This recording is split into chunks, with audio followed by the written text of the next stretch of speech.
আমরা অনেকেই জানি অস্ট্রেলিয়া হচ্ছে সামনে একটা বড় ভ্যাকেশন আসতেছে।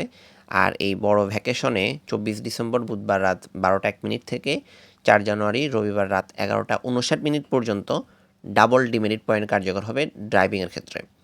এর মানে হইতেছে এই সময়ের মধ্যে যদি আপনি গাড়ি ওভার স্পিডিং করেন, ড্রাইভিংয়ের সময় যদি মোবাইল ব্যবহার করেন, সিট বেল্ট না পরেন বা যদি হচ্ছে আপনি গাড়িটা ডেঞ্জারাসলি চালান, ওই ক্ষেত্রে হচ্ছে আপনার লাইসেন্সের সাথে স্বাভাবিকের দ্বিগুণ ডিমেরিট পয়েন্ট হচ্ছে যোগ হবে।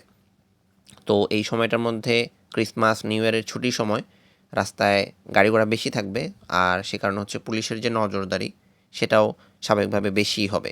তো ওভারঅল হচ্ছে এই সময়টার মধ্যে যদি একটা ছোট ভুল হয়ে যায় তখন কিন্তু হচ্ছে লাইসেন্সের যে সাসপেনশন সেটা কিন্তু হয়ে যেতে পারে। আর আমরা তো সবাই জানি যে এখানে একটা লাইসেন্স পাওয়া কতটা কষ্টের জিনিস।